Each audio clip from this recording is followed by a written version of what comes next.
cara diorang settingkan satu bandar tu sangat. Assalamualaikum dan juga salam sejahtera. Hai, kembali lagi ke Zaf Vlog. Hari ni Zaf nak buat sedikit review yang sangat sempoi sebab Zaf tak ada nak publish ke mana-mana media yang lain. Iaitu semalam Zaf punyalah scrolling kat Netflix kan. Terlalu banyak sangat konten sampai aku tak tahu mana yang aku nak tengok ni kan. Tak ada satu pun yang menarik perhatian aku. Sehinggalah aku pergi tengok di YouTube. Sampailah aku tertekan satu klip video mengenai alternative ending untuk filem I Am Legend. Jadi bila aku tengok klip tu jadi macam aku teringat balik, alamak, bestnya filem ni dulu kan. Jadi aku ambil keputusan untuk buka Netflix dan aku tengok I Am Legend. Alright, filem I Am Legend ini adalah sebuah filem tahun 2007.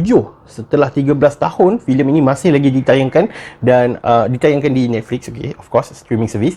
Dan ia mengenai American post-apocalyptic thriller film, okay, genre dia.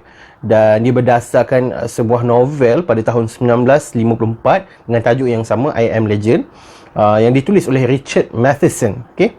Jadi filem ini diarahkan oleh Francis Lawrence dan dibintangi oleh Will Smith, okay, sebagai seorang US Army virologist, macam mana sebutan kan, Robert Neville. So basically filem I Am Legend ini berkisahkan tentang Robert Neville ni tinggal di bandar New York, okay, di bandar New York yang tiada berpenghuni langsung. Satu bandar tu tak ada orang langsung, dan in fact dia difahamkan satu dunia ni tak ada manusia langsung. Hanyalah dia seorang dengan seekor anjing setia dia iaitu Sam, perlu mengharungi everyday dengan dunia yang tiada manusia, dia hanya ditinggal seorang.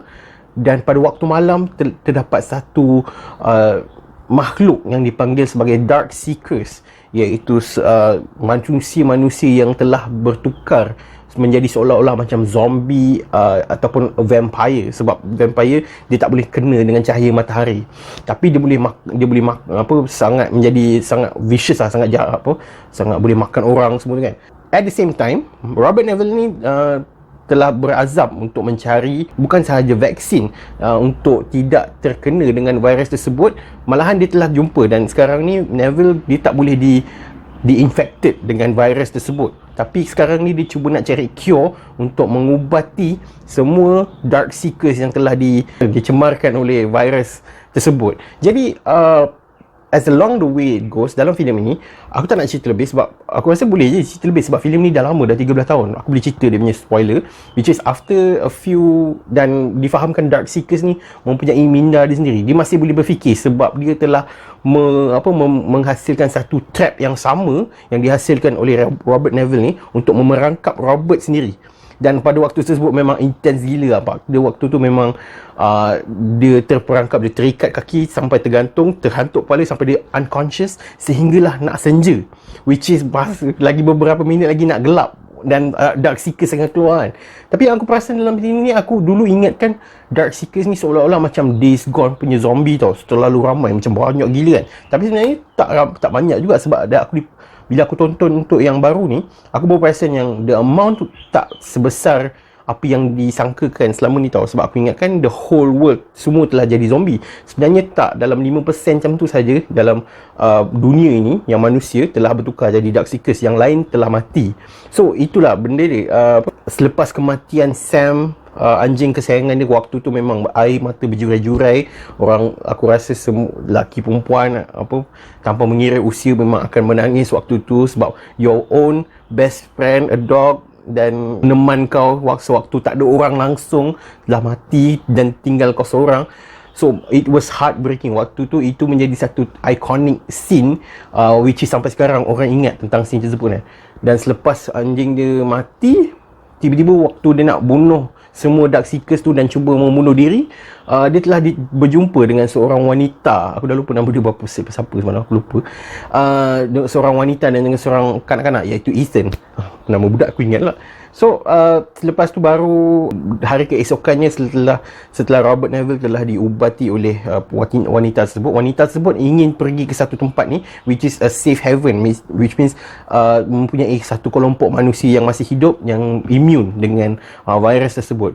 Tapi waktu tersebut Robert nafikan, dia tak percaya benda tu, dia tak percaya dengan Tuhan, dia tak percaya benda-benda pergerakan naluri sendiri untuk pergi ke tempat tersebut untuk mencari survivor yang lain kan. Pada malam tersebut, zombie Dark Seekers tu telah dah hadir ke rumah tersebut. So diorang telah di-attack, dan pada waktu kecemasan pada penghujung filem itu, Robert Neville telah mengambil keputusan bahawa, dan dia teringat ada satu sign macam seolah-olah macam rama-rama, dan apabila dia melihat kembali kepada wanita tersebut ada tattoo rama-rama, dan dia menganggap itu adalah satu petunjuk untuk dia teruskan memberikan zombie yang dia telah jumpakan cure tu, untuk memberikan darah tersebut, beri kepada wanita tersebut dan sacrifice diri dia, meletupkan tempat tu supaya wanita ini boleh keluar daripada rumah itu pada esok hari.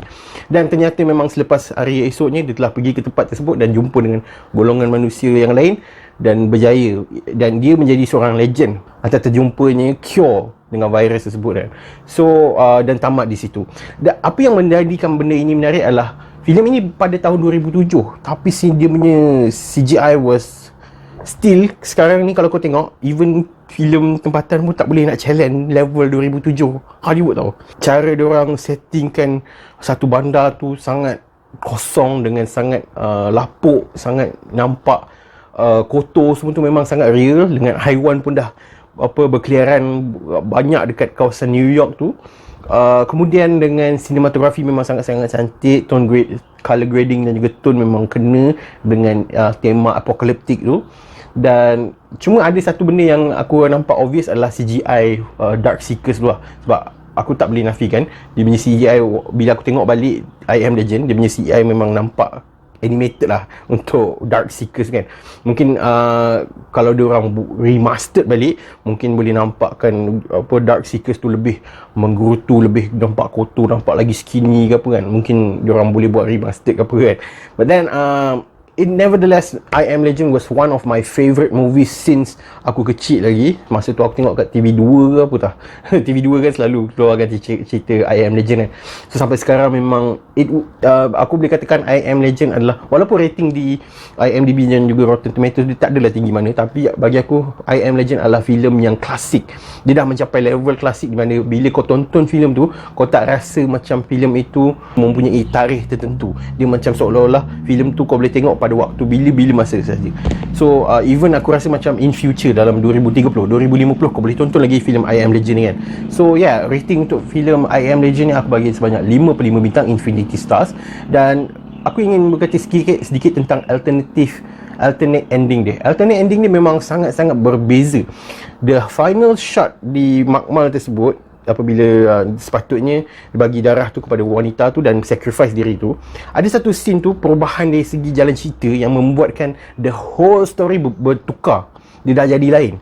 So apakah yang menjadikan filem itu berlainan dan menghampiri dan hampir sama dengan novel original dia? Sebab yang filem I Am Legend Will Smith ni, dia punya ending memang lain berbanding novel, tapi the alternate ending lebih ke arah novel punya jalan cerita.